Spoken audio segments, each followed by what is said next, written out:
Welcome to July 14th, 2026. The Singularity has become a trade dispute, and everyone wants to set the terms. Washington is weighing a capability framework that would clear U.S. models, open or closed, if they stay at or below China's best open weights. Distillation is adding urgency, with Anthropic accusing Alibaba of industrial-scale cloning, a $6 billion a year problem, or a manufactured scare, depending on whom you ask. Jipu, unbothered, after openly releasing GLM 5.2, argued safety comes from participation, not walls. Nathan Lambert gives open weights 6 months to live before policy demotes them, while Demis Hassabis proposes a FINRA-style standards body to certify frontier-class models, calling this the foothills of the singularity now that we have found a way to make sand think. The frontier now competes on the meter, not the mind. OpenAI, Meta, and SpaceX AI shipped models whose headline feature is cost. GPT 5.6 sipping tokens and Grok 4.5 twice as efficient, as buyers squeeze Anthropic's pricey Opus and Fable. GPT 5.6 also preserves reasoning across turns, and Muse Spark 1.1 beat GPT 5.6 Soul on 525 clinician tasks at a seventh the price. Anthropic distilled Claude's values from 300,000 chats into 4 axes, finding Opus cautious and Sonnet warm, and granted Fable 5 a subscription reprieve through July 19th. Business models meet reality. OpenAI's ad dream is on pace to miss its 2030 target by 90%, while cash-strapped museums may have found theirs, renting AI ghosts so visitors can phone a velvet-voiced Lord Layton, as Cloudflare's precursor learns to tell human from bot. Meanwhile, Apple's trade secret suit over poaching threatens the 400-plus ex-Apple hires building OpenAI's first device. Silicon cannot be conjured fast enough. Intel is sinking €5 billion into its Dublin fab, TSMC's June revenue jumped 68% on sold-out N3, and Samsung pulled its Yongin fab forward to 2029.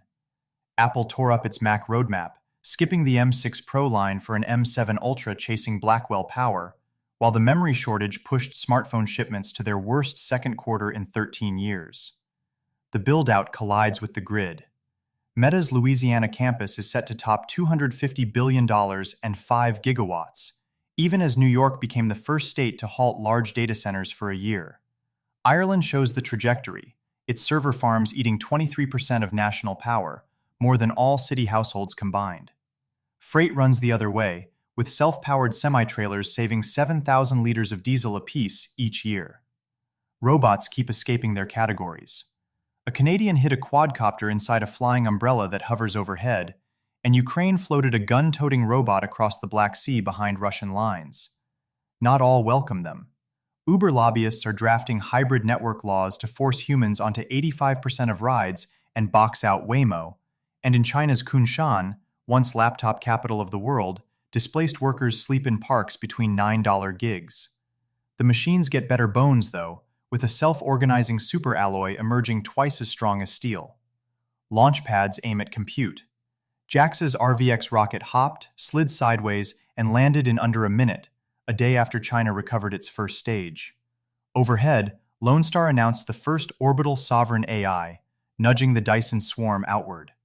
And near the galaxy's core, astronomers spotted erythrulose, a raspberry sugar and life precursor, hinting the ingredients were always waiting. Biology is being read at scale. Stanford's universal cell embedding model, trained on 36 million cells across 8 species, annotates cells it has never seen.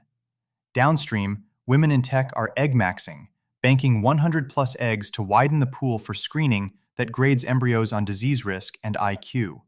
The ledger is being audited. Fed Chair Kevin Warsh told Congress inflation will soon be a thing of the past, and AI investment will soon just be called investment. A boom visible in the $335 billion California Drew this year, nearly 90% of it into AI. Anthropic alone raising $65 billion, near a $1 trillion valuation. The worry is, who pays? Nearly 200 economists and laureates signed, "We must act now," warning of industrial revolution scale at tenfold speed.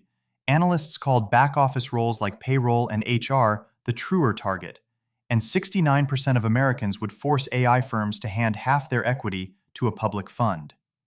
Yet recruiters blame not AI, but the largest labor shortage in U.S. history. Short of nurses, AI cannot yet replace. Governments are hiring the machines, with the UK sending an engineer into prison to build staff-saving tools, and Xi Jinping set to headline Shanghai's AI summit. Adoption is outrunning adaptation. 55% of Americans post less because presence feels like work. Therapists are contending with chatbot advice in eating disorder care, and hundreds marched on OpenAI, Anthropic, and DeepMind, waving signs reading, "Pause AI," the surest sign the future is arriving. The revolution will not be paused, no matter who marches against it.